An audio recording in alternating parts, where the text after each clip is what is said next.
Dalam video kali ini saya nak kongsikan 5 platform di mana kita boleh mulakan pelaburan walaupun baru lahir ataupun kita nak mulakan pelaburan untuk anak-anak kita. So tengok video ni sampai habis, okey?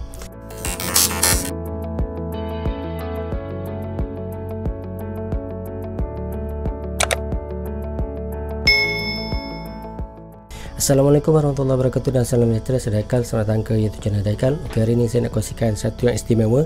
Okay, di mana kalau anda di umur di bawah 18 tahun ataupun anda masih kanak-kanak ataupun anda nak mulakan pelaburan untuk anak-anak anda, so ada beberapa platform yang sesuai untuk anda mulakan seawal kelahiran lah. Maksudnya walaupun baru lahir, anda dah boleh start melabur untuk anak anda lah. Untungnya buat pelaburan awal ni ialah lebih awal buat pelaburan, lebih masa untuk duit tu mengembang lah. So kita tak boleh kurangkan risiko, dan juga dalam masa yang sama, masa ialah teman yang paling bagus lah untuk investment, sebab dengan masa yang lebih panjang lebih mudah untuk duit tu berkembang dalam jangka masa yang lebih panjang lah. Okey, kita terus pergi ke 5 platform di mana kita boleh mulakan pelaburan sejak lahir lagi. Yang pertama ialah tabung haji. Tabung haji ialah salah satu daripada cabang pelaburan juga pada saya, sebab setiap tahun pun memang kita akan dapat dividen, walaupun dividen tu tak adalah wajib tabung haji bagi, tapi dalam masa yang sama sejak daripada dulu-dulu pun setakat ni tak pernah lagi ada tahun yang langsung tak dapat dividen. Dan walaupun tahun lepas dia punya dividen berapa okay, untuk dividen tahun 2020 3.1, walaupun agak menurun daripada tahun-tahun sebelum tu. Walaupun tahun 2019 3.05, tahun 2020 3.1, yang sebelum tu lagi banyak lah, pernah mencecah sehingga 6%.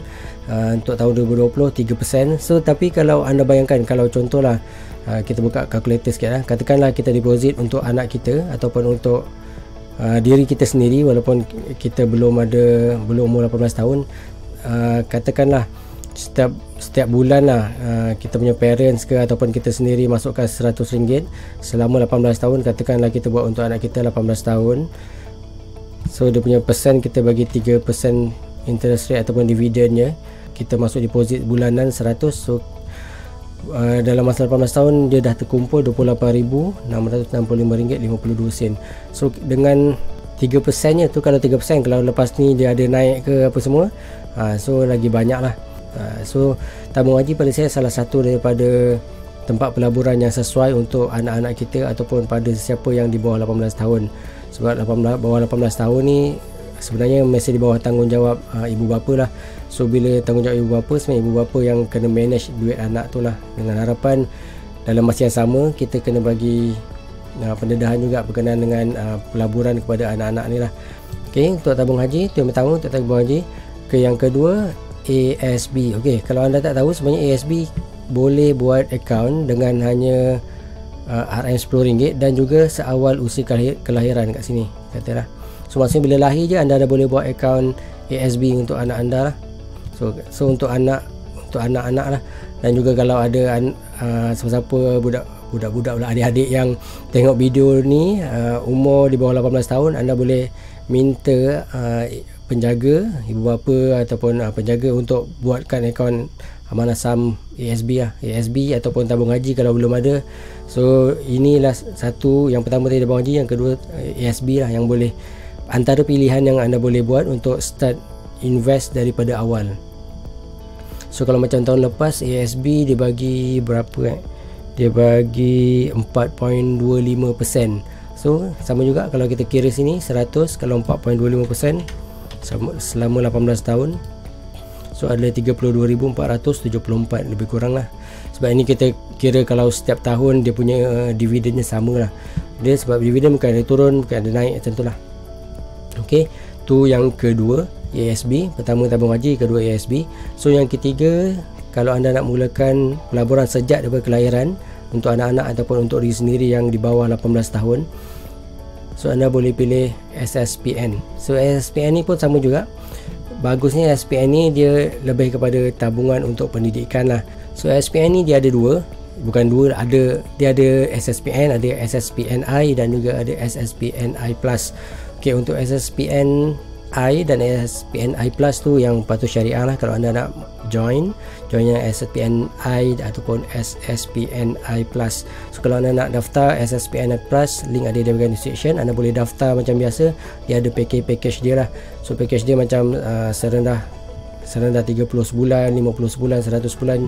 So kalau macam SSPNI Plus, dia ada terbagi kepada dua lah, simpanan dan juga sumbangan takaful. So kalau anda ambil yang package RM30 sebulan, dia akan pecahkan kepada SSPN simpanan RM20, sumbangan takaful RM10. So kalau ada apa berlaku kepada pendeposit, ibu bapa, penjaga yang depositkan duit ke dalam akaun SSPN tu, so nanti waris atas penama tu dia akan dapat manfaat lah. So banyaklah manfaat. Kalau nak tahu, anda kena tengok link di bahagian description lah. Sebab kalau nak cerita sini, dia dah makan satu video sendiri untuk SSPNI Plus ni sebenarnya. So inilah package yang ada untuk sebulan. So untuk SSPNI Plus ni, tahun lepas dia bagi 4%, betul tak? 4%. So tahun lepas dia bagi 4%, sama juga kalau macam ni. Kalau dia bagi 4%, so dah ada dalam 31,664 lah. Okay. So masa saya umur 18 tahun pun saya tak ada duit sebanyak ni lah. Bukan tak dengan kata sebanyak ni, 1,000 pun tak ada entah. So kalau anak anda ada 31,664 ni, sebenarnya bukan untuk diri dia juga, tapi untuk pendidikan dia, untuk lain-lain lah. Macam tu lah. Dan kalau kita didik dia berkenaan dengan pelaburan, pendidikan kewangan, so 31,000 ni banyak yang dia boleh manfaatkan lah. Kalau dia dah ada lah, umur 18 tahun dah ada 31,000 ni, banyak sebenarnya. Ok, tu yang ketiga. Ok, yang ketiga. Yang keempat, so yang keempat saya cadangkan sini sama juga.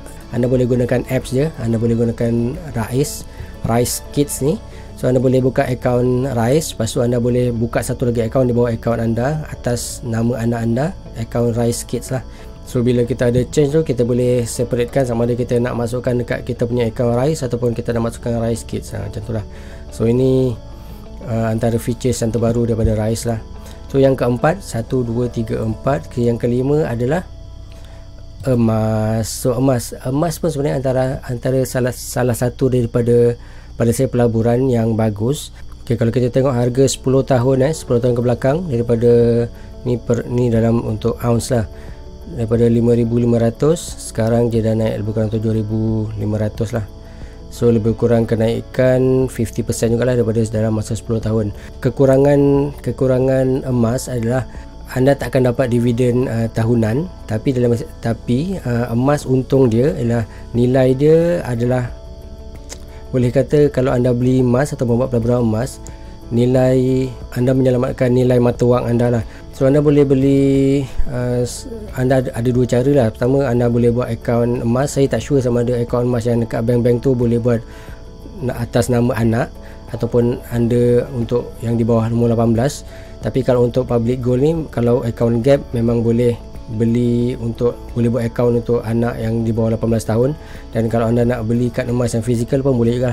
So kalau anda belum pernah beli emas di public gold, anda boleh daftar, link ada di bahagian section untuk anda beli. Lepas tu anda buat akaun secara percuma, lepas tu anda boleh beli lah. So beli kat sini, anda boleh beli secara online je sebenarnya. Bila anda daftar semua, anda dah dapat dia punya login detail semua. Anda boleh pilih anda nak beli yang mana lah. Okay, itu mungkin di video yang akan datang saya akan tunjukkan cara macam mana nak beli emas dekat public gold ni lah. Okay, cukuplah 5 tempat pelaburan yang boleh dimulakan sejak kelahiran. Yang pertama tadi apa? Tabung haji. Kedua ASP. Ketiga SSPN. Keempat Rise. Dan kelima anda boleh buat akaun emas ataupun boleh beli emas fizikal lah. Contoh macam sebulan 1 gram ke macam tu. So anda boleh beli secara fizikal ataupun anda boleh buat akaun emas lah. Ok, itu saya juga ada apa-apa soalan jangan komen. Dan pada adik-adik yang tengok video ni yang mungkin dia berumur 18 tahun ke bawah, yang mesti tak ada list antara 5 ni, boleh buka salah satu, bukannya kena buka semua lah. Paling tidak anda kena buka akaun tabung haji lah, at least lah, paling kurang. At least kalau ada akaun tabung haji pun dah ok lah. Ok, jika ada apa-apa soalan, jangan komen dan jangan lupa subscribe YouTube channel saya. Sampai jumpa lagi. Assalamualaikum.